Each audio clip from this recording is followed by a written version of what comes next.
풀어봅시다. 223번, 223쪽부터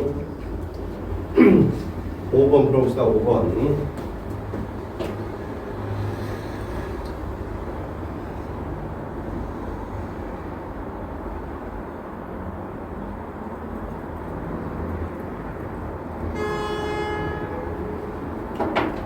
자, 이제 문제를 풀기 전에 뭐를 먼저 하냐. 참, 빛의 성질은 직진이야. 그게 더 중요해. 직진이 더 중요해. 직진에 대한 책에 언급이 하나도 없었잖아. 이거 문제 풀려면 직진을 먼저. 자, 직진하려고 했는데 이렇게 꺾였고, 직진을 하려고 했는데 이렇게 꺾였다. 알았지? 직진이 먼저 중요합니다. 자, 그럼 이제 문제를 봐보자. 굴절률을 보자. 굴절률. 지금 여기가 매질 A고 매질 B래. 선비다. 그러면은 꺾이는 걸 알려면 이거 너무 이게 얇아. 너무 얇아서 어디 쪽으로 꺾였는지 모르니까 얘를 확대를 해보면 이거 보니까 직진을 기준으로 밑으로 꺾였지. 그러면 요 선에서 밑에는 B지, 위는 누구야? A지. 그러면 A로 꺾였어, B로 꺾였어? A는 B고 B는 왜? 아래니까. 아래로 꺾였으니까 B 쪽으로 꺾였다. 그러면 B가 초속이어야 돼, 고속이어야 돼? 어디 쪽으로 꺾였으면 그게 초속이야, 고속이야? 저속. 알았지? 그쪽이면 초속이고 A가 고속이야. 그러면 VA랑 VB는 이렇게 되고, 굴절률은 비례 반비례 속력에 반비례 알았지? 너무 빠르면 굴절 못해. 느려야지 굴절할 수 있어. 반비례. 됐어. 그래서 굴절률은 A가 크다 작다? 작다. 그죠? 기억 틀렸다. 니은. 자, 우리가 문제 풀려면 뭐가 더 중요하다고? 직진이 더 중요해. 알았죠? 그래서 직진선을 그리는 걸 연습 많이 해야 돼. 그러면 문제가 완전 쉬워져. 자, B에서 굴절각은 법선을 기준으로 팔을 반으로 쪼갠 거거든. 법선을 기준으로 90도로 쪼갠 거야. 90도로. 쪼갠 거야. 그러면은 여기가 입사각이고 여기가 굴절각이니까 어때? 입사각이 더 크지? 입사각이 더 커. 굴절각. 맞았나 틀렸나? 얘는 그러면? 얘는 굴절각이 크다 했으니까 틀렸고, 이건 짠, B를 굴절이 더 큰 매질로 바꾸면 B를 굴절이 더 큰 매질로 바꾸면, 그러면 봐보자. 굴절률이 더 크단 말은 자, 더 조속이라는 거잖아. 그렇지? 더 조속으로 바꾸겠대. 그러면 연애야 더 꺾이겠지. 그러면 어디를 기준으로 꺾인 거야? 직진을 기준으로 더 꺾이는 거잖아. 그렇지? 직진을 기준으로 이렇게 꺾이는 거잖아. 그러면 더 꺾일 거 아니야? 여기서도 더 꺾일 거 아니야? 그렇지? 그러면 자, Q를 기준으로 밑으로 떨어질까 멀리 떨어질까? 직진을 기준으로 더 꺾인다면 밑으로. 그렇지? Q 밑으로 더 꺾여야 되니까 여기 도착, 여기. 이해 갔어? 방금 이해 갔어? 봐봐. 너무 어렵게 생각하지 마. 너무 이거를 물리라고 생각하는 순간 너무 머리에 과거가 많이 오니까. 알았지?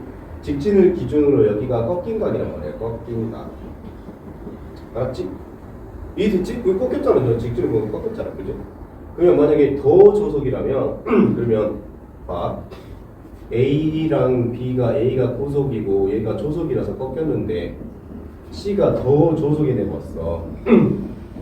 그러면 여기서부터 여기까지 꺾인 각을 알파라고 한다면 그럼 여기가 그냥 알파인 거야.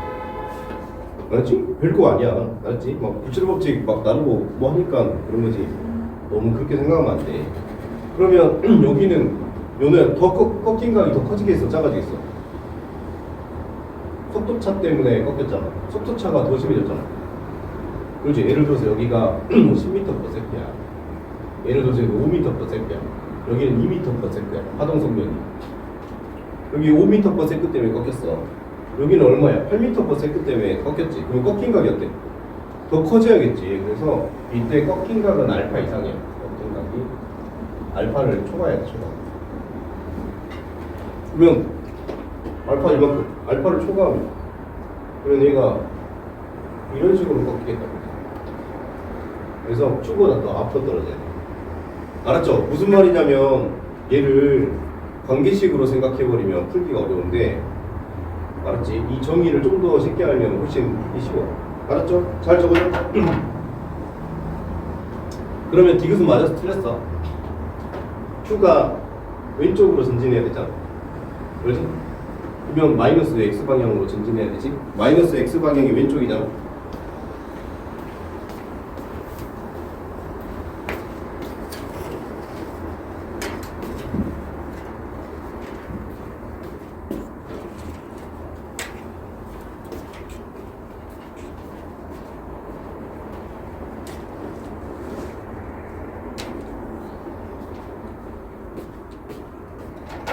알았죠? 그러니까 물리학을 법칙, 규칙, 공식 이렇게 접근하면 훨씬 어려워. 알았죠? 이들의 특성은 생각보다 쉬워. 자, 간단히 정리 잘 해주시고 특히 이 부분이 엄청 중요하니까 이 부분 엄청 시험에 많이 나오니 이거 정말 잘 기억하세요. 이거 알았죠? 그리고 파동의 성질은 직진이구나. 그래서 직진 기준으로 판단하는 게 되게 중요해. 자, 이제 6번을 풀어봅시다. 6번을.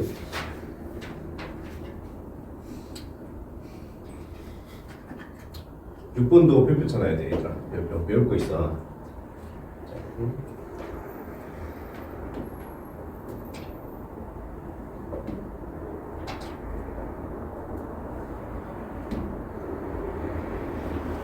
자, 자, 여기가 원매질, 투매질이고 우리한테 중요한 거는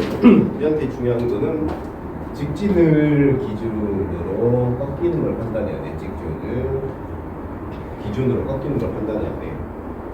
알았지? 직진을 기준으로. 그래서 직진을 기준으로 이렇게 꺾였어 지금. 여기 꺾인다, 여기 꺾인다. 알았지? 여기가 꺾인 각이고. 했죠? 자, 그러면 얘를 보니까 여기가 자, 이것의 경계면의 법선면을 그리니까 여기가 입사가 여기는 골절가. 알았지?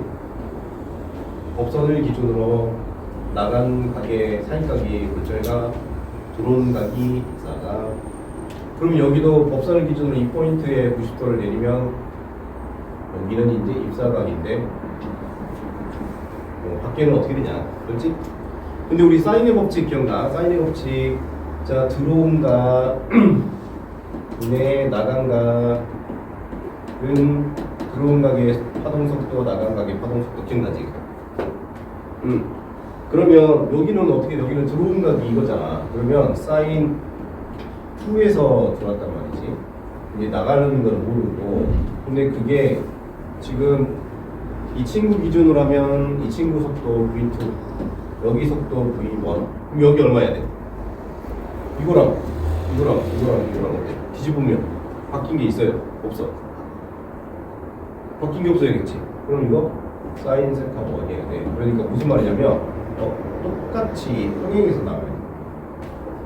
외워야 돼. 들어온 각이 이렇게 있으면 거꾸로 빛을 쏘잖아. 그러면 반대로 똑같이 꺾여. 들어온 거랑 나가는 거랑 경로가 똑같아. 알았지? 이거 보면 그지? 이거 뒤집으면 성립해야 되잖아. 그지? 자, 이제 그럼 문제 풀자. 자, 이제 굴절률을 물어봤거든. 자, 굴절률은 어떻게 하라고? 팔을 확대해야 된다고. 팔을, 들어온 팔을 확대를 해보자. 확대를 해보니까 봐봐, 성빈아, 이거 있잖아. 이거를 그냥 이렇게 늘리면 똑같이 늘리는 거야. 이렇게 똑같이. 그렇지? 요거 밑에 매질은 누구야? 1번 매질이 2번 매질이야 지금? 2번 매질 위는? 1번. 자, 그러면 직진을 기준으로 위로 갔어? 아래로 갔어? 아래로 갔으니까 몇 번 매질로 꺾였어? 2번 매질로 꺾였어. 이해됐지? 위가 1번, 아래가 2번인데 직진을 기준으로 그러니까 직진이 중요해. 직진을 기준으로 파가 밑으로 꺾였으니까 2번으로 꺾였어. 그래서 속력 1하고 속력 2 중에 속력 2가 느려. 여기까지 됐지? 자 그러면 N1하고 N2 중에 지금 보면 누가 더 N2가 더 빨라야 돼. 지금 계산하는 게 아니야. 알았죠? 계산하는 게 아니고 직진을 기준으로 비교한 거야. 됐죠? 계산하는 게 아닙니다. 우리 지금. 자 그래서 이제 기압 굴절률은 매질원이 더 작다. 맞았네. 이응 매질원에 대한 N1에 대한 N2의 비율을 구하래. 알았지? N1에 대한 N2의 비율을 구하래. 그러면 이거는 이거로 바꿔야 되겠다. 그러면 V1에 대한 V2의 비율을 바꿔야지. 그지? 맞지? 둘이 바뀌라니까. 근데 V1이 사인 세타 1하고 얘가 사인 세타 2래. 됐지? 그러면 사인이면 이제 이거 보니까 여기 2,2 이렇게 해가지고 이거랑 그 다음에 여기가 7,-3 여기랑 보면은 빗변이 서로 같다. 빗변이 서로 같대. 맞지? 빗변이 서로 같아. 왜냐면 이게 2,3이고 얘도 2,3이거든. 그래서 빗변은 똑같아. 그래서 빗변은 우리가 빗변에 써주고 빗변에 이제 사인이면 이렇게 되니까 요거지. 몇 칸이야? 두 칸. 그렇지? 그렇지? 사인 할 줄 알지? 그럼 여기도 사인 이렇게 하니까 빗변분의 몇 칸? 세 칸. 이렇게 하면 얼마나? 3분의 2 나온다.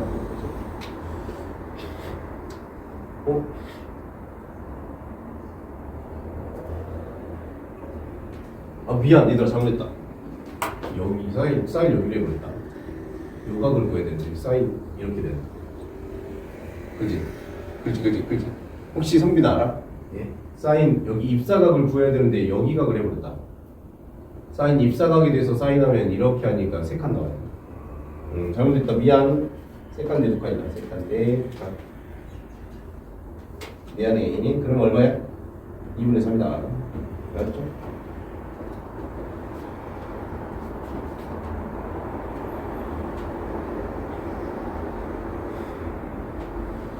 자 그리고 매질 1에서 B는 나란하게 가야겠다. 그치? 나란하게 가지 지금 보니까. 알았죠? 특히 디귿 뼈 쳐놓고 외워놔야 돼. 디귿 외워놔. 그러면 이거 굳이 할 필요 없이 나란하게 가는 거 알겠지? 꽤 많이 나오기 때문에 알아봅시다. 자 그리고 우리는 7번으로 가보자. 7번. 질문 있는 사람 혹시 질문?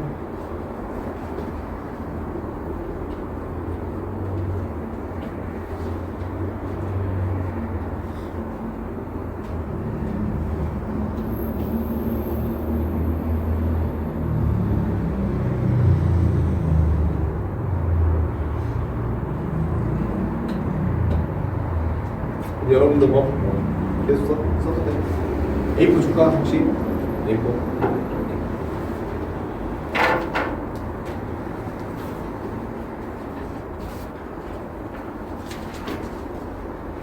예쁘죠? 예쁘.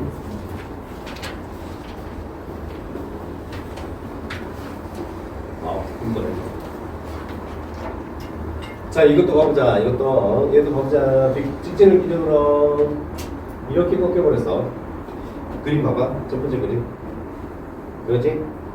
직진을 기준으로 이렇게 꺾여버렸지. 그러면 팔을 확대해보자. 팔을 확대해보니 여기서 밑에가 B 매질이고 여기가 A 매질이야.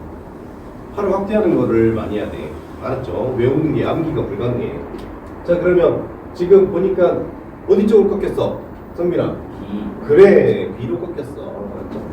이렇게 살짝 밑으로 내려왔잖아. 그래서 B가 느려야 돼. 됐죠? 자 그러면 오른쪽으로 보니까 나는 어떻게 된 거야? 나는 누가 더 위쪽으로 가버렸지? 그러면은 누가 빠른 거야? VA랑 VC 중에? 그렇지. C가 더 빠른 거야. 이제 됐죠? 바로 이제 그림 보고 속도를 알 수 있어요. 그래서 이제 굴절각을 구하라네. 굴절각을 구하면 또 빡세네. 자 이제 경계면이 이게 경계면이 지금 지금 여기 순간이 경계면이란 말이야. 그래서 경계면에 90도를 이렇게 넣으면, 그러면 지금 입사각이 이렇게 생겼는데 굴절각이 이렇게 생겼다. 자, 그래서 문제에서 BC의 굴절각을 물어봤는데 C는 더 위로 갔잖아, 그치? C는 더 위로 갔잖아. 직진을 기준으로 더 위로 갔잖아, 그렇지? 그래서 굴절각은 누가 더 커야 돼? 굴절각 BC 중에서 C가 더 커야 돼, 그렇지? C는 이렇게 간 게 아니고 이렇게 튕겼으니까 법선으로부터 이렇게 올라가잖아. 성빈아 이해됐어? 네. 그래서 C가 더 커야 된다. 그래서 B가 작다 했으니까 맞았지? 작고 B는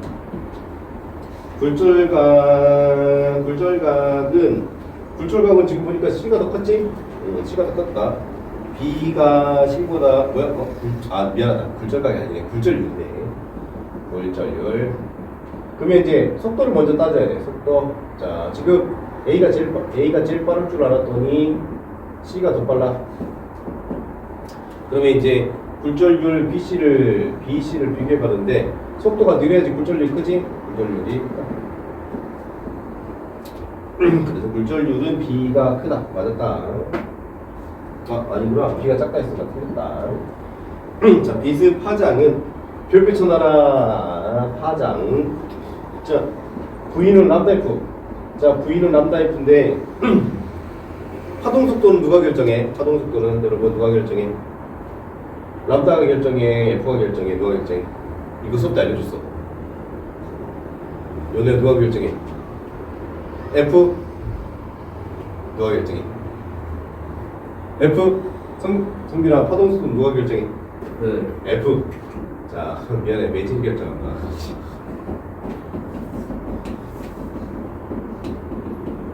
알았지? 람다랑 F는 결정권이 없다. 알았지? 조심해! 시험 문제 엄청 많이 나와. 시험 문제 엄청 많이 나와. 알았죠? 자, 그렇기 때문에 그리고 또 F는 한 번 정해지면 안 변해요. 한 번 정해지면 안 변한다.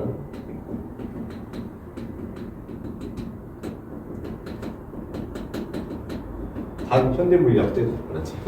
단 개복잡하지. 단 현대물리학 빼고 현대물리학 빼고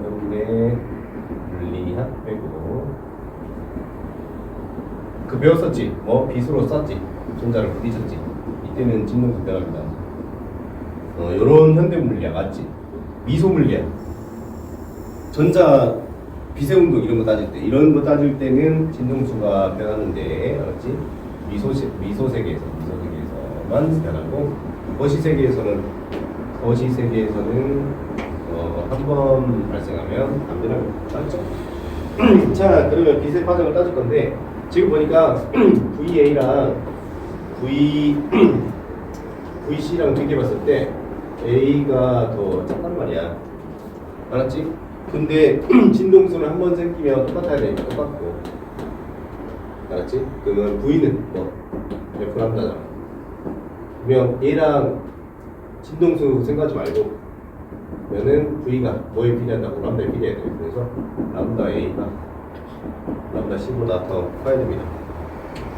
알았죠? 여러분들 잘 정리해두세요. 혹시 여분의 시간이 있으면 과제 좀 풀어놔라. 얘들아, 나 화장실만 좀 갔다 올게. 방금 한 거 되게 중요하니까 잘 정리해라.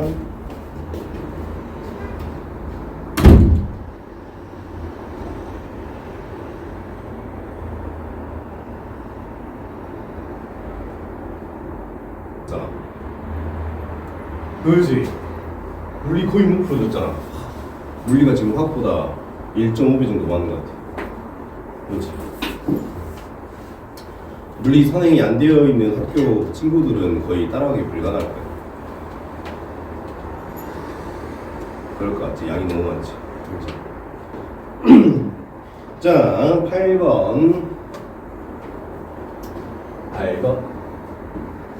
그림은 다와 나는 광전효과 실험 결과를 광양자설로 해석한 것으로 동일한 두 금속판에서 서로 다른 진동수 광장 A, B가 전자가 충돌한 것을 나타낸 거다. 지금 보니 가에서는 광전자가 방출되지 않다. 그러니까 지금 여기서부터가 광자 에너지고, 근데 바닥이 있고 금속이 있고 일부 여기다 전자 쌓고, 근데 여기가 그림이 좀 그런데 여기가 살짝 높은 거예요. 여기 살짝 높아. 맞지? 그리고 위에가 관찰 가능, 위에가 이제 관찰할 수 있냐 그거거든. 그리고 높이가 이렇게 벽이 이렇게 높은 거지. 그래서 얘가 얘를 구슬치기를 딱 해가지고 얘가 착 올라가려고 했더니 여기밖에 못 올라가. 그렇지? 그러면 여기서부터가 뭘 의미할까? 금속의 방해를 의미해요. 금속이 이렇게 방해하고 있다. 알았죠? 성빈아, 혹시 이걸 뭐라고 부르는지 알아? 아니요. 이거 이람수라고 그래. 이람수 W. 알았지? 그러면은 이게 에너지거든. 사실 에너지야. 에너지 줄이야 줄. 알았지? 그러면 에너지는 H 곱하기 F거든? 그렇지? 그러면 H는 상수고 F는 금속의 방해 정도를 진동수화 한 거야. 진동수화 했다. 이게 무슨 말이냐면, 보자. 성빈아, 만약에 빛을 쏴줬거든. 빛이 1000번 진동해. 맞지? 근데 이 1000번 진동하는 빛을 쏴주는데 금속의 이람수를 F0라고 부르거든. F0를 한기 진동수라고 부르거든. 그렇지? 금속의 전자 방출을 방해하는 정도를 우리가 한계 진동수라고 부르는데, 한계 진동수라고 부르는데, 한계 진동수가 예를 들어 1500번 진동하는 게 한계 진동수네. 그러면 누가 더 세? 한계 진동수가 세? 빛이 세? 한계 진동수가 커버리면 전자 방출이 없어. 그걸 이렇게 표시한 거야. 그럼 만약에 빛이 2500Hz인데 한계 진동수가 1500Hz면은, 그러면 지금 빛이 더 진동수가 많아? 한계 진동수가 더 많아? 빛이 더 많지? 그러면 몇 개 더 많아? 1000개. 그러면 이때 전자가 얘를 뛰어넘어버려. 알았지? 그러면 이제 전자 방출이 일어나는데, 전자 방출은 몇 번 진동할 것 같아? 그냥 방출한 전자는 몇 번 진동한다? 1000번. 응, 맞아, 1000번. 쉽지? 이념이야. 별거 아니지? 별거 아니에요. 자, 이제 문제를 풀어봅시다. 그러면 나는 전자 방출이 있겠고 가는 전자 방출이 없겠지. 그지? 기억. 자, 전자는 빛하고 충돌할 때 에너지를 받을 수 있다. 맞아? 맞지? 에너지를 받을 수 있어요. 빛 에너지를 받을 수 있어요. 자, 근데 성빈아, 빛 에너지를 받을 때 빛 에너지를 받을 때 파동 에너지처럼 받을까? 입자처럼 받을까? 이게 문제였지. 기억나? 파동 에너지처럼 빛으로부터 에너지를 얻어, 전자는. 아니면 입자 에너지처럼 얻어. 입자 에너지로 얻어. 그러면 파동 에너지로 얻을 때랑 입자 에너지로 얻을 때가 뭔 차이냐? 우리가 빛을 파동 에너지로 얻는다는 말은 시간이 걸려. 햇빛을 받으면 따뜻해져. 근데 바로 따뜻하지 않고 시간적 간격이 필요하지. 그래서 파동 에너지처럼 확보하려면 시간 간격이 있어. 자, 입자 에너지처럼 얻는단 말은 이거 입자잖아. 빛이 얘를 때리면 바로 얻어. 그렇지?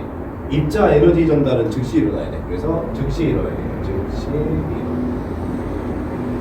네, 이 실험을 해보면 어떻게 되더라? 이거는 즉시 일어나요. 알았지? 그러면 성비를 봐봐. 즉시 일어났단 말은 이거란 말인데, 빛이 원인이잖아. 그치? 빛이 원인, 결과는 전자 방출이지. 됐지? 그러면 입자처럼 일어났다고 했으니 이 빛은 입자의 파동이야. 자, 이 입자야. 그 말을 하고 싶은 거야. 그래서 빛 입자라고 해서 빛 입자라고 해서 이걸 뭐라 부른다고? 용어 외워야 돼. 뭐라 불러? 빛 입자. 빛 입자라고 해서 뭐라고 읽어?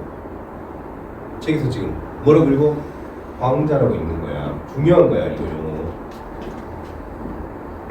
정리해줘. 얘들이 뭘 말하고 싶은지 알겠지? 광자란 말을 그냥 쓴 게 아니야. 여러분 학교 가면 광입자라고 볼 수 있어. 광입자. 빛 자체가 있잖아.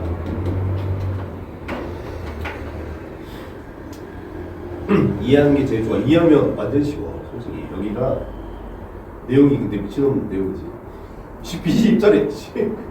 미친 내용이죠. 근데 사실 이걸 이해하면 되게 좋아요.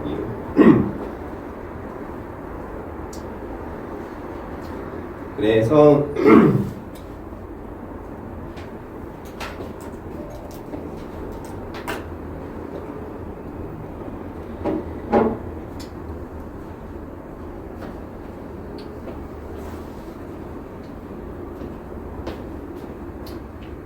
니은 봐보자. 빛의 진동수는 A가 B보다 작다. 빛의 진동수를 보면 진동수가 에너지에 비례하잖아. 에너지에 진동수가 비례하잖아. 맞지?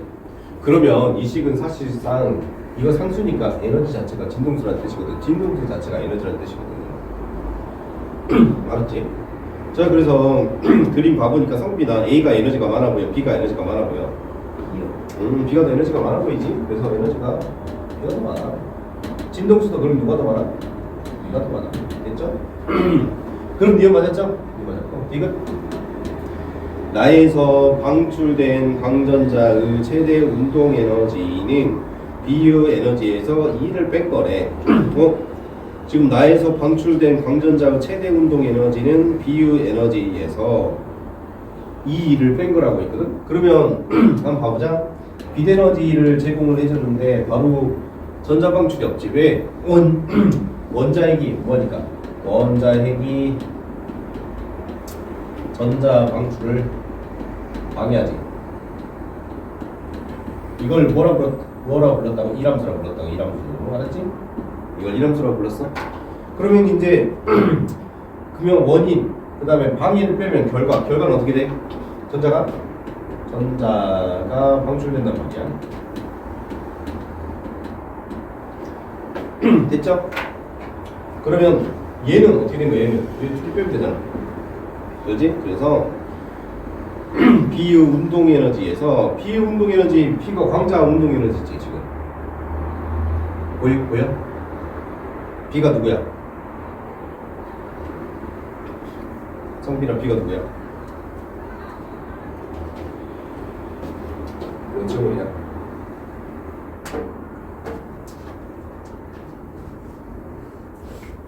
지금 B가 여기 있잖아. 그렇지? 성비랑 밑에 읽어봐. 여기서부터 여기까지 뭐래 있어? 저기서 광자. 이게 그지? 광자가 에너지, 광자 운동 에너지. 그지? 그리고 여기서부터 여기까지를 뭐래? 전자 분해기 위에 필요한 거지. 그지? 이게 이람수지 지금. 얘가 이람수지. 그럼 이제 요만큼밖에 안 남는다. 그지? 이만큼이 누구겠어? 전자야, 광자야? 전자의 운동 에너지야 이게. 빛을 줬고 이만큼 줬고 이람수가 이만큼 방해해서 남은 건 이만큼밖에 없어. 그게 누구한테? 전자한테 전달돼. 그래서 전자 운동 에너지. 됐죠? 자, 이걸 빛 때문에 만들어진 전자라고 부른다 했지.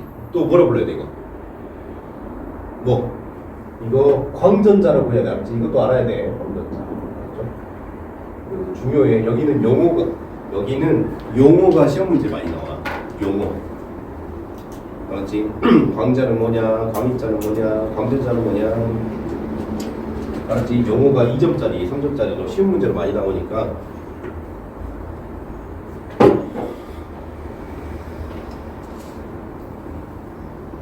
알았죠?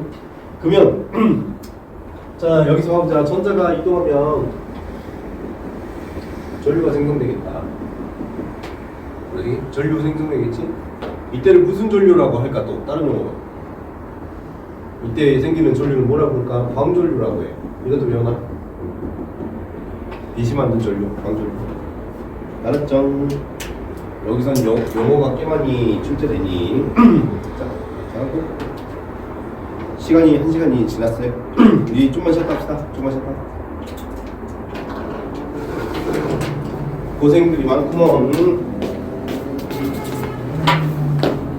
원소 스펙트럼이랑 방출 스펙트럼이랑 흡수 스펙트럼이 있고, 이제 스펙트럼을 관찰할 때 고체 액체에서 원소 스펙트럼이 발견되고요. 원소 스펙트럼이 발견되고, 그 다음에 기체에서 이제 선 흡수,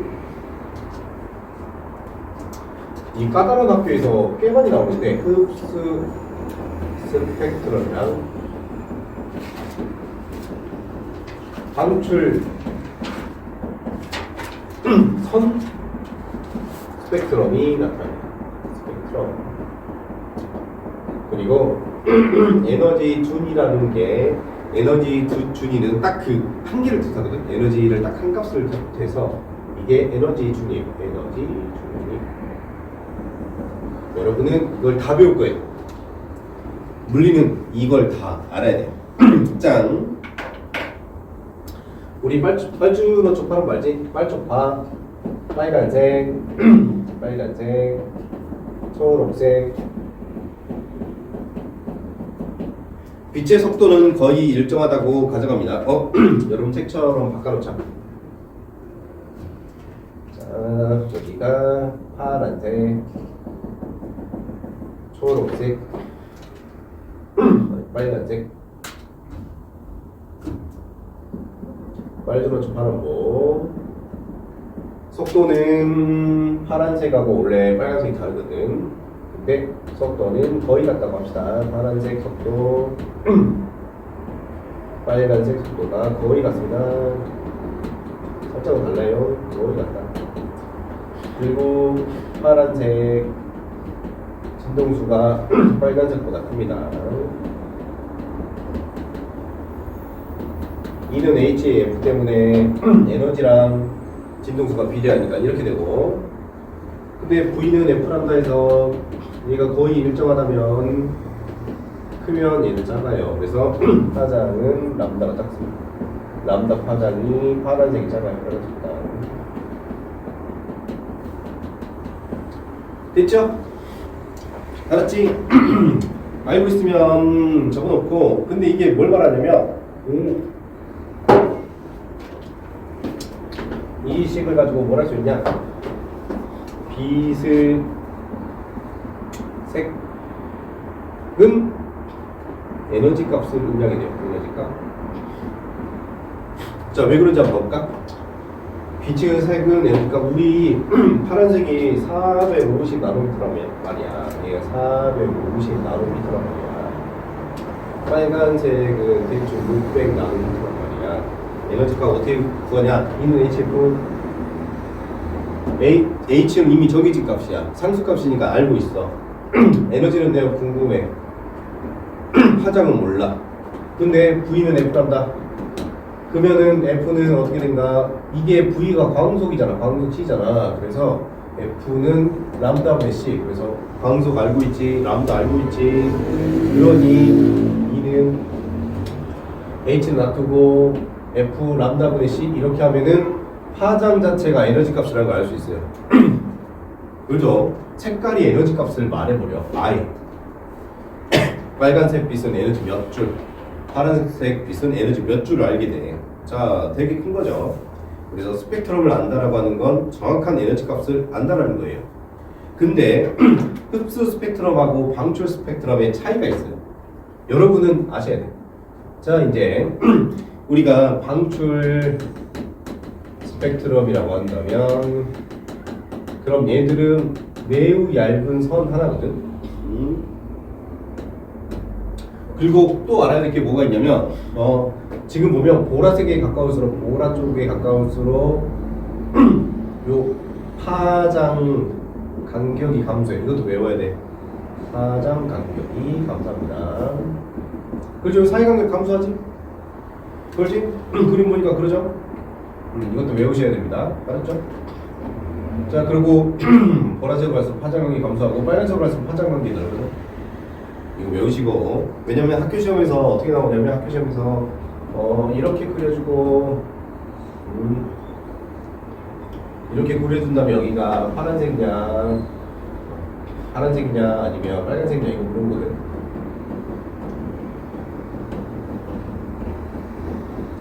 이거 물어보기 때문에 아셔야 됩니다. 알았죠? 거기다 책에다 체크해줘. 자, 그리고 흡수 스펙트럼을 보면 흡수 스펙트럼이 어떻게 생겼냐면 흡수 스펙트럼 이 라인이 똑같은데 라인이 똑같은데 근데 여기가 두꺼워요. 여러분. 살짝 두꺼워요. 이렇게 생겼어요. 그래서 얘랑 두께 차이가 납니다. 얘는 반출선이라고 부르고요. 이제 흡수 스펙트럼이가 시꺼멓게 생겼어요. 시꺼멓게. 알았죠? 얘는 선이란 말을 쓰지 않고 흡수라고 부릅니다. 흡수 스펙트럼. 흡수 스펙트럼. 차이가 있는 겁니다. 내가 이야기하는 거는 학교에서 시험 문제 3점짜리로 이렇게 많이 출제되는 거예요. 3점짜리. 우리가 무의식적으로 그냥 넘어가는 것들. 자, 그래서 흡수 스펙트럼과 방출 스펙트럼을 알 수 있습니다. 고등학교 1학년 때 배웠죠. 체크 한번 해보자. 방출 스펙트럼은 고온의 기체 동그라미 쳐봐요. 고온의 기체에서 나타나는 걸 우리가 방출 스펙트럼이라고 부르고, 오른쪽 흡수 스펙트럼은 백색광을 저온의 기체 동그라미, 저온의 기체에서 이제 통과하면서 흡수당한 것들을 말합니다. 자, 259쪽에 러더퍼드 원자고요. 러더퍼드가 원자 구조를 태양계 구조를 보다 설명한 것으로, 자, 전자가 원자핵 주변을 돌면서 전기력을 극복하고 원자 구조를 유지하고 있는 걸 말하는데, 여기 잠깐 우리 물리 맨 처음에 했던 거, 화학에서도 자주 언급되는 거. 자, 물체의 에너지는 천력에 비례하고요. 인력이 반비례합니다. 알았죠? 자, 그래서 원자핵에 전자가 이렇게 돌고 있어요. 그러면 거리 R이 밖에 안 바뀌어? 돌면서 거리 R이 삥 돌면서 안 바뀌죠? 거리 R이 안 바뀌어요. 자, 그러면 이 친구는 이 친구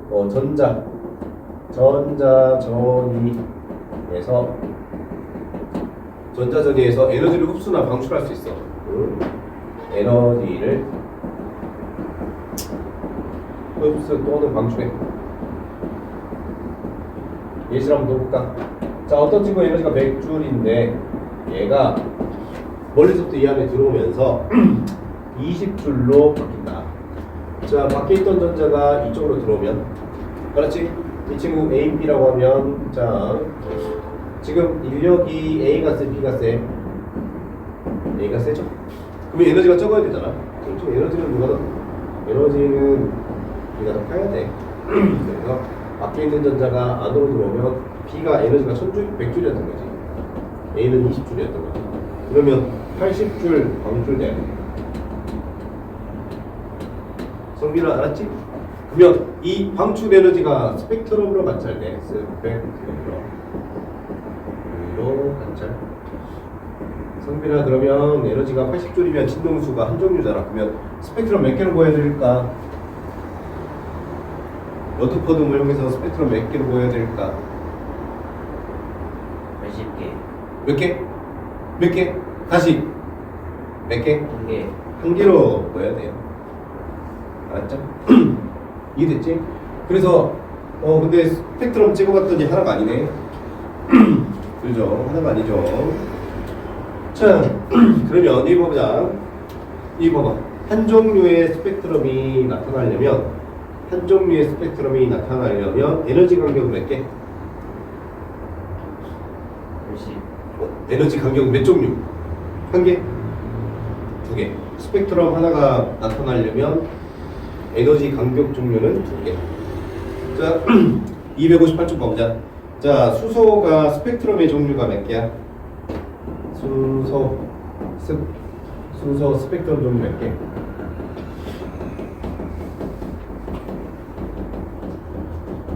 너희 한 몇 개 있어? 스펙트럼 종류가 선 개수 세봐. 어? 보라색 계열 하나, 파란색 계열 하나, 그지? 청록색 계열 하나, 주황색 계열 하나, 몇 개? 4개. 그러면 에너지 간격은 몇 개 있어야 돼? 최소. 에너지 간격은 최소 몇 개? 최소 5개. 이해가냐? 5개 이거. 에너지 간격이 2개니까 스펙트럼 종류 1개. 알았지? 하나 플러스해야 돼. 그래서 스펙트럼 종류가 4개라면 에너지 간격이 5개.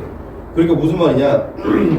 자, 259쪽 고의 원자 모형을 가서 여기서 스펙트럼이 4개 나오려면 전자가 이동할 수 있는 공간이 최소 몇 개 있어야 되겠다? 5개 있어야겠다. 그래서 이렇게 떨어지고 이렇게 떨어지고 이렇게 떨어지고 이렇게 떨어지고 하나 더 있어야 돼. 하나 둘셋넷 여기서 하나 둘셋 4개 그지? 그지? 그래서 이때 이 간격을 여러분 중학교 때 뭐라 배웠어요? 껍질수라고 배웠습니다.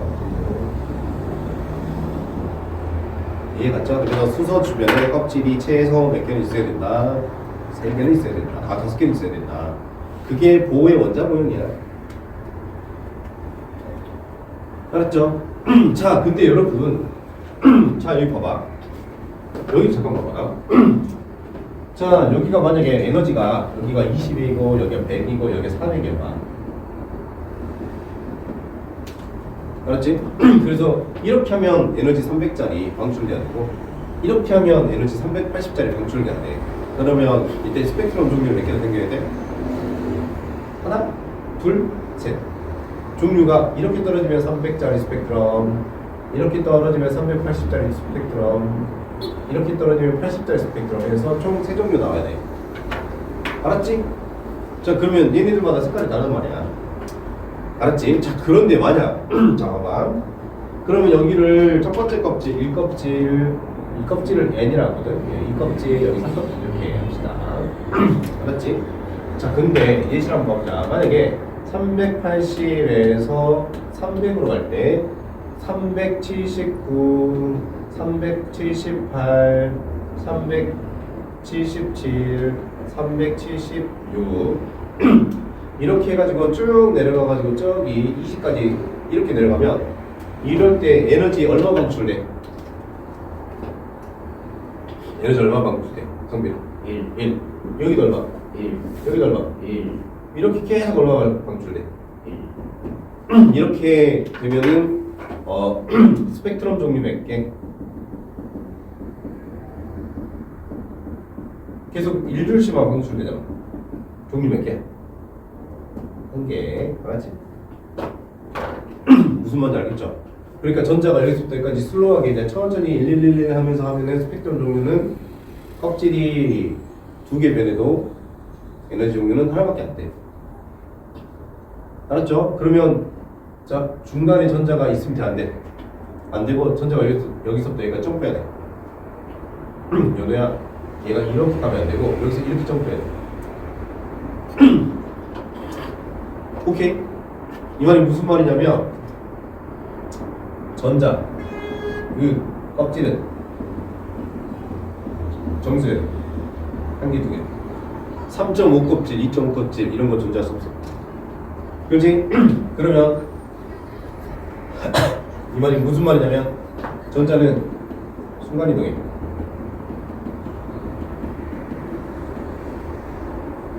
전자가 순간이동해야 돼.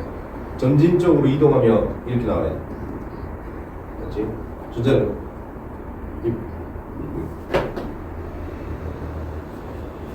알았지? 자, 또 전자 입장. 전자 입장. 자, 전자 입장에서 우리 자 여기 지금 이게 있잖아. 한 칸씩 이렇게 갈 수 있잖아. 내가 걸을 수 있잖아. 그리고 한 칸씩 더 걸을 수 있잖아. 근데 전자 입장에서는 세상이 껍질 수가 정해져 있어야 되니까 봐봐. 전자 입장에서는 이렇게 순간 뿅 사라졌다가 생겨야 되고 뿅 사라졌다가 여기 생겨야 되고. 자, 그러니까 전자 입장에서 세상은 그 점점점을 버리는 걸 무슨 값이라 불렀어? 디지털 값이야. 전자 입장에서 세상이 디지털 값이야. 그럼 전자 입장에서 세상이 어떻게 생긴지 알아? 모노적인 전자가 있어. 전자 입장에서 세상이 모노적인처럼 생겼어. 알았죠? 끝. 여기 십자가밖에 이동 못해. 중간이 안 돼. 알았죠? 박혜lin이 맞지? 많지? 자, 그래서 259쪽으로 가봅시다.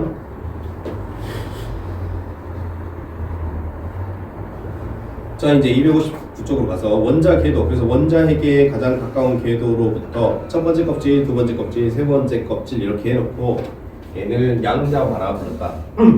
자, 그 말은 껍질 수는 자연수다. 알았지? 양자화라에다가 적어줘. 양자화에다가 전자 껍질 수는 자연수다. 양으로 잴 수 있다. 자연수다. 아, 정수라 해야 되냐? 정수다. 자연수다. 그걸 알아냈습니다, 여러분들. 자, 이거 좀 지운다. 이거 적을 게 있나? 적을 거는 내가 봤을 때 이거밖에 없다. 전자의 껍질은 정수다. 책이 나와있다. 적지 않아도 되겠다.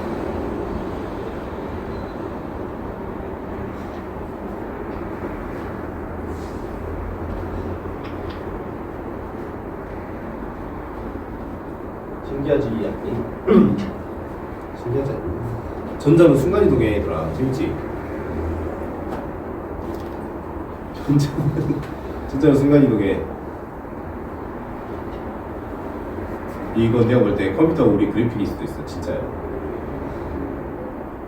뒤로 갈수록 어이없는 내용들이 많아. 자, 에너지 준위. 그래서 전자 각 궤도에서 가질 수 있는 에너지다. 준이라고 했으니까 소수점이 없다. 알았죠?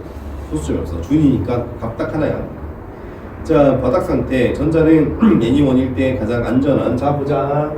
자, 원자핵이 있고 전자가 이렇게 있는데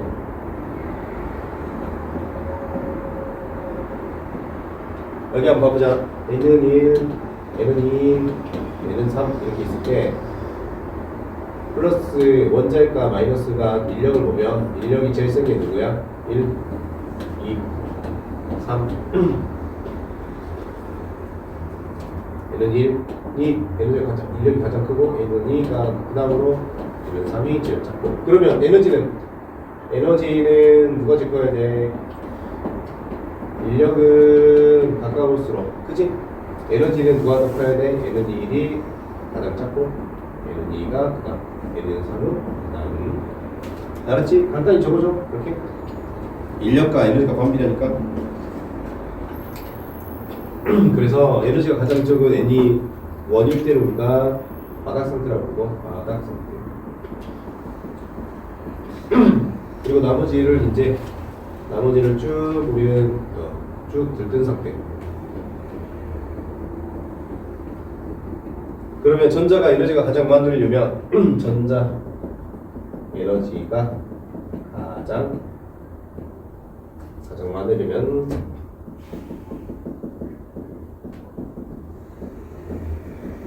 언제야? N이 무한대일 때야. 그때가 언제야? 자유전자.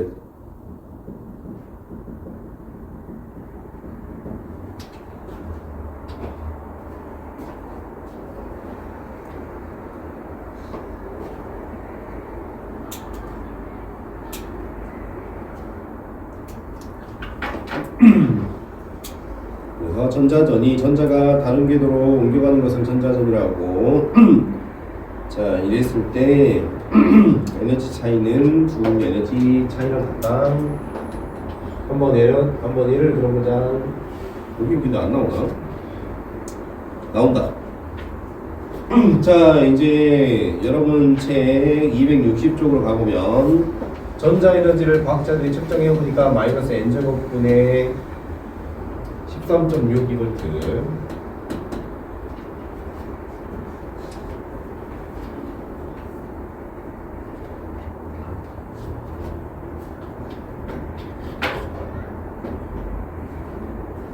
자, H를 한번 들어보자. 그러면 껍질이 하나 있는 애는 마이너스 1의 제곱분의 이거를 우리가 마이너스 n제곱분의 k라고 나거든.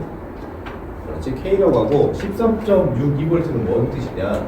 2 곱하기 13.6V 란 뜻이야. 알았지? 2는 뭐냐? 2는 전자 몇 개? 전자 한 개. 그리고 볼트는 뭐를 위해? 전자 한 개당 이러지. 전자 한 개당. 그렇지? 그래서 전자가 전이할 때는 최대 13.6V 얻으면은 전자 전이가 가능하더라. 그러면 우리 220V 쓰니까 전자 전이가 쉽게 가능하지. 알았지? 대충 그런 내용이야. 알았죠? 자, 계속 해보자. 그럼 이제 전자전이를 할 건데, 여러분, 요거 간단히 적어줘. 다 지운 거거든. 요거 간단히 적어주고, 이거 n이 무한대일 때, 자유전자일 때 전자 에너지가 가장 많다. 저것도 적어주고.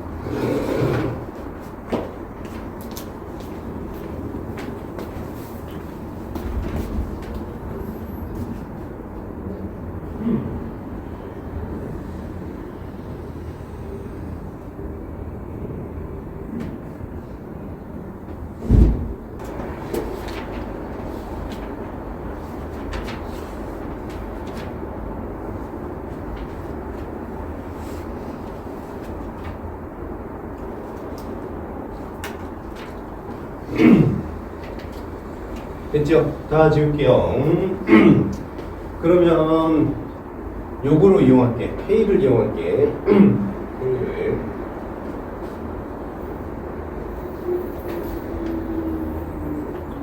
자, 이제 K를 이용해 봅시다. 자, 원자핵이 이렇게 있고, 그 다음에 전자껍질 이렇게 있어. 1껍질, 2껍질, 3껍질, 4껍질, 5껍질 이렇게 있고, 그러면 이 친구 에너지는 마이너스 1분의 K, 얘는 마이너스 4분의 K, 껍질 제곱이니까 얘는 마이너스 9분의 K, 얘는 마이너스 16분의 K, 이 친구 에너지는 마이너스 25분의 K, 그리고 맨 위에 N이 무한대가 있다. N이 무한대가 있고, 이제 에너지는 빵, 이제 빵이고. 자, 그러면 얘가 완전 전자전이 하려면 여기서부터 여기까지 완전 전자전이 하려면 에너지 흡수해야 될까 방출해야 될까? 흡수해야 돼, 방출해야 돼. 이렇게 가려면 방출. 자, 그럼 봐봐. 만약에 예를 들어볼게. 에너지가 제일 적으니까 0에서, 만약에 에너지가 제일 높은 게 100이야. 예를 들어가죠. 그러면 100이 0이 될 100, 아니 0이 100이 되려면 에너지를 얼마큼 흡수해야지 이게 가능해? 100 흡수해야겠지. 그래서 도망가려면 흡수해야 된다. 흡수요. 얼마큼 흡수해야 돼? 100 흡수해야 돼. 100. 오케이. 자, 그러면 우리는 그러면 이제 흡수 방출은 이거만 보면 되고, 이 숫자가 무조건 양의값 나와야 되거든. 그러면 큰 거에서 짠 거 빼야 돼. 짠 거에서 큰 거 빼야 돼. 양의값 나오려면 큰 거에서 짠 거 빼야 되지. 그러면 누가 더 커? 둘 중에 마이너스가 커? 0이 커? 0이 크지? 그래서 큰 거에서 빼기 1분의 K. 그래서 여기서부터 여기까지 전자전이 하려면 K 흡수. 이해가지? 자, 그러면 여기서부터 여기까지 전자전이 해보자. 여기서부터 여기까지 전자전이 하면 둘 중에 큰 게 이거잖아, 그치? 마이너스 4분의 K 빼기 마이너스 K 하면 얼마? 4분의 3K. 자, 4분의 3K를 흡수해야 된다. 그럼 연호야, 여기서부터 여기까지 전자전이 하려면 얼마 흡수해야 되냐? K 흡수해야 이만큼 가고, 여기에 4분의 3K인데 여기서부터 여기까지 도망가면 얼마 흡수해야 돼? 4분의 1K 흡수해야 된다. 연호야, 좀 이상한 거 발견하지 않았어? 여기서부터 여기까지 도망가는 게 여기서부터 여기까지 도망가는 것보다 훨씬 어려워. 알았지? 이거 별표 쳐놓고 외워야 된다, 여러분. 별표 쳐야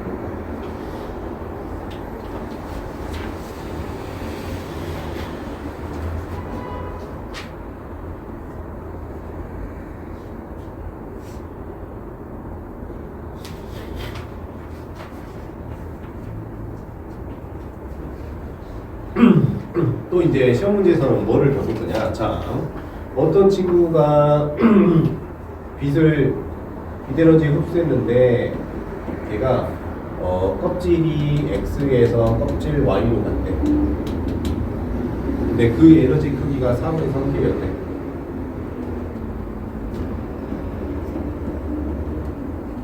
알았지? 그랬을 때 이거를 구하래. 뭐 어떻게 구해야 되냐면 분모를 자 얘가 제곱이잖아. 그렇지? 분모가 제곱이지. 그러면 이 친구는 1의 제곱 곱하기 2의 제곱이랑 관련이 있는가? 관련이 있지.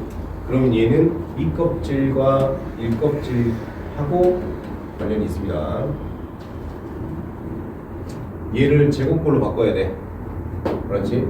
빛 에너지를 지금 이만큼 흡수해야 돼. 흡수. 이 4분의 3K만큼 흡수했대. 알았지? 그랬을 때 어디 껍질에서 어디 껍질로 갔냐? 그렇게 시험 문제 나오면 이 분수를 제곱꼴로 바꿔줘. 그렇지? 그러면 얘는 1궤도랑 2궤도랑 관련이 있어. 그러면 흡수면은 얘처럼 낮은 에너지에서 높은 에너지로 가야 되잖아. 그러면 둘 중에 누가 더 낮아? 얘가 더 낫지. 그래서 1궤도에서 2궤도로 갈 거야. 알았죠? 자, 그러면 하나만 더 해볼까? 자, 만약에 어떤 친구가 3궤도에서 2궤도로 간대. 그러면 3궤도가 에너지가 많아, 2궤도가 에너지가 많아?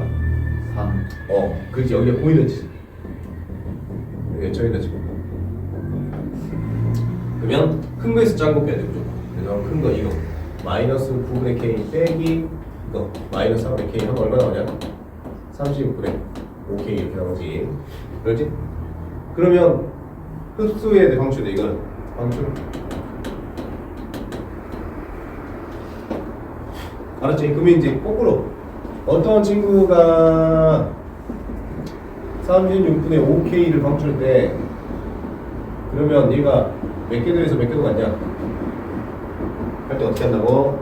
얘를 가정해야 돼. 9 곱하기 4니까 2의 제곱 곱하기 3의 제곱거리니까 2랑 3궤도랑 관련있어. 혹은 4궤도일 수도 있어. 약분됐을 수도 있어. 그것까지 어느 정도 머릿속에 넣어놔야 돼. 알았지? 자, 그랬을 때 그러면 방출해야 되니까 3궤도가 더 에너지가 많으니까 3궤도에서 2궤도가 나와. 알았죠? 이런 식으로 시험 문제 많이 나오니까 외울 수는 없잖아. 외울 수는 없고. 저 대충 찍으려면 이 방법 알아둬야 되고 적어놔야 문제 풀 수 있으니.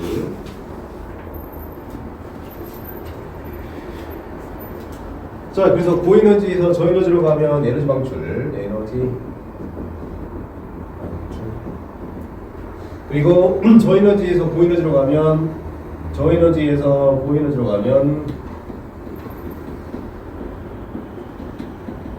에너지 없습니다.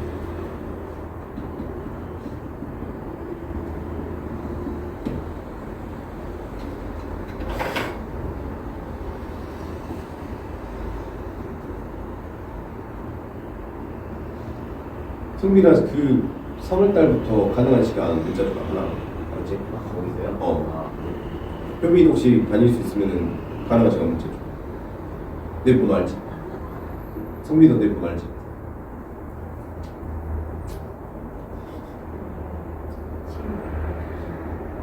시간이 아예 안 돼.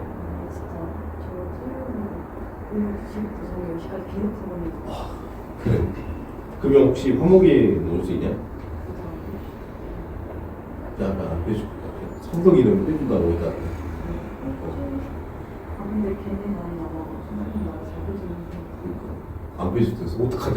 저 새로운 선생님에서 그랬어. 새로운 선생님이다. 오, 수업 안될 것 같고 화학이라도 들어라. 화학 듣지? 화학이라도 혹시 들을 수 있으면 오전 수업 들어볼 수 있으면 좋겠다.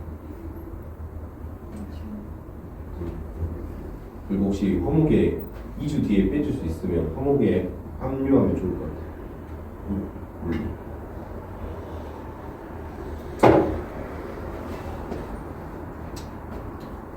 근데 빼줘야 되지 않나? 2학 때는 빼줘야지 솔직히. 아예 안 뺐어. 그러니까 왜냐면 1학년은 그렇다 쳐요. 2학년이면 내 인생 달렸는데 다 같이 안 빼주면 모르잖아. 다 같이 이제 그 발목에다가 그 쇠고랑 걸고 아무도 못 건 아무도 못 나간다. 그런 몰라도.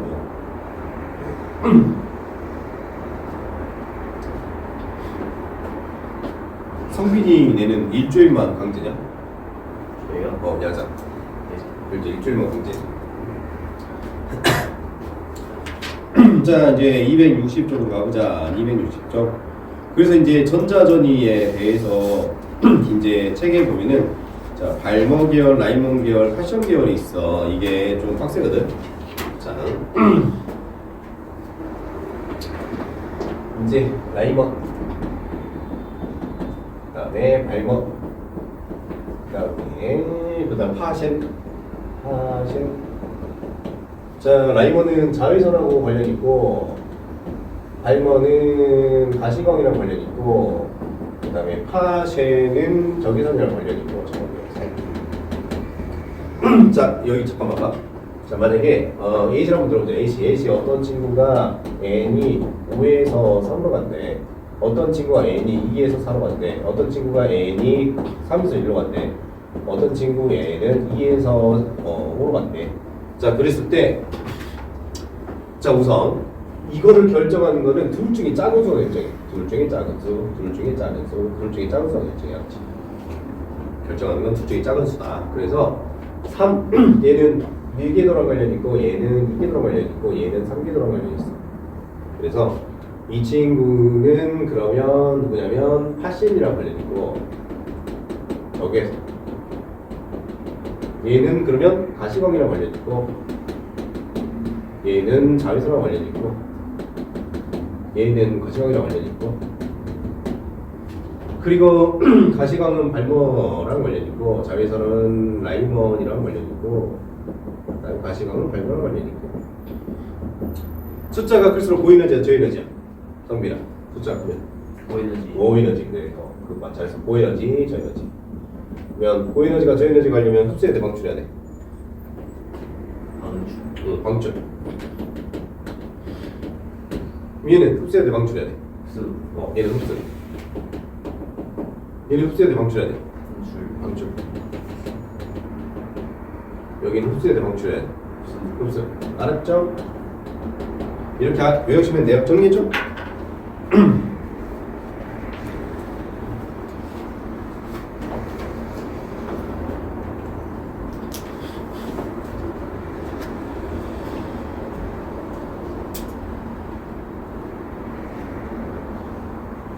작은 수랑 관련이 있고 작은 수가 이제 3이면 적외선 2면 가시광 1이면 적외선 2면 가시광 그래가지고 5에서 저로 가면 방출 저기서 보러 가면 흡수 5에서 저로 가면 방출 저기서 보러 가면 흡수 이렇게 하면 됩니다.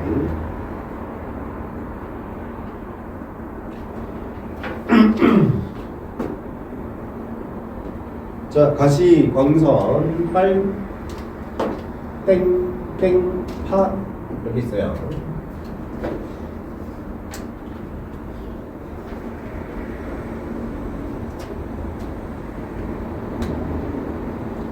자, 이렇게 있습니다. 자, 가시광이니까 이게 들어 관련 있어요. 맞죠? 그리고 이거 방출선이에요, 방출선. 그러면 우리가 방출선이래. 그러면 땡으로 가야 되는데 숫자는 2가 들어야 되고 방출하려면 고에너지에서 저에너지로 가야 되니 이게 더 떨어져야 돼. 알았죠? 그러면 빨간색이 에너지가 가장 적으니까 그러면 가장 큰 에너지는 3에서 2, 여기는 4에서 2, 여기는 5에서 2, 여기는 6에서 2. 이거 중요한 거니까 정리해 주세요. 어디다가 정리하면 좋을까? 261쪽에 1번 문제 보이죠? 261쪽에 1번 문제에다가 정리해 주시면 될 것 같습니다.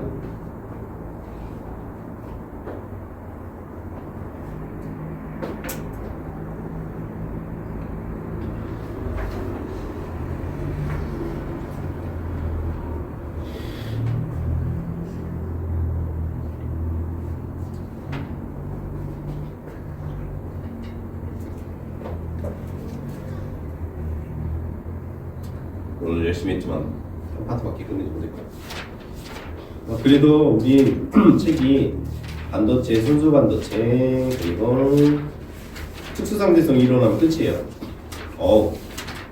그리고 이제 이번 수업을 해서 강의 계획을 많이 바꿔야 될 것 같아요.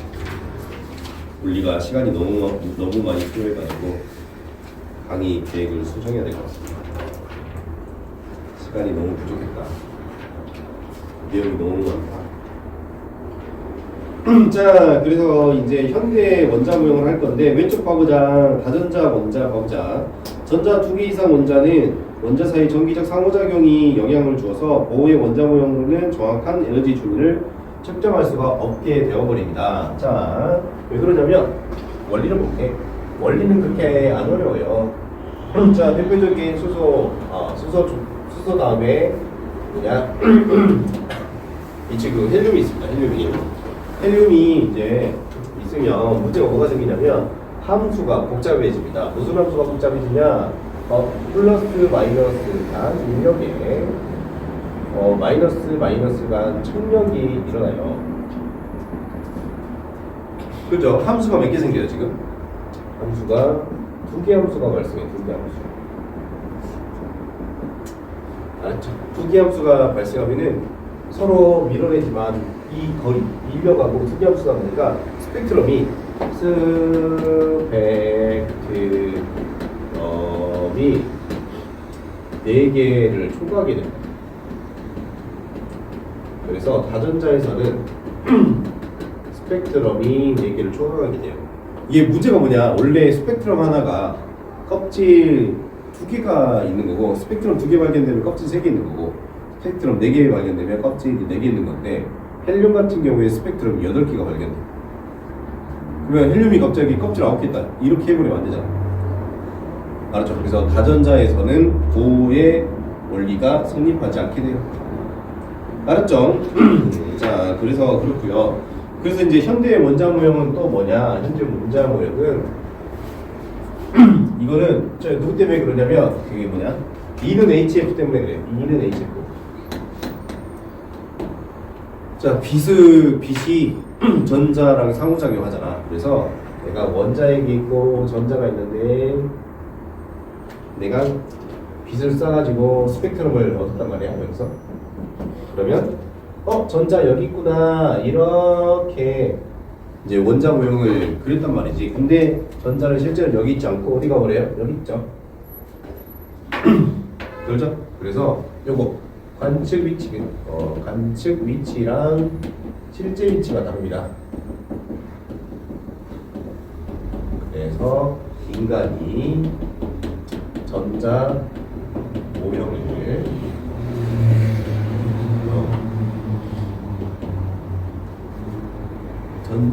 전자의 정확한 위치를 알 수 없어요. 위치를 알 수 없어요. 이 결론에 도달하게 돼요. 자, 그래서 왼쪽 맨 아래 보세요. 자, 현대 모형 전자그룹. 그러니까 전자그룹이 뭐냐면 너 여기 대충 어딘가에 있다. 알았죠? 너 여기 대충 어딘가에 있다. 그게 전자그룹입니다. 그렇죠? 여기 대충 어디 있다.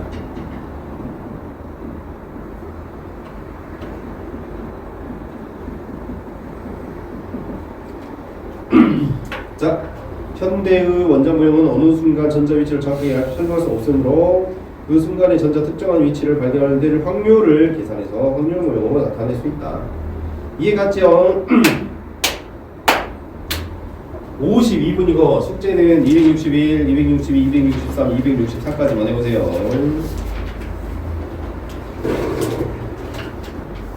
여기까지 합시다. 고생했습니다.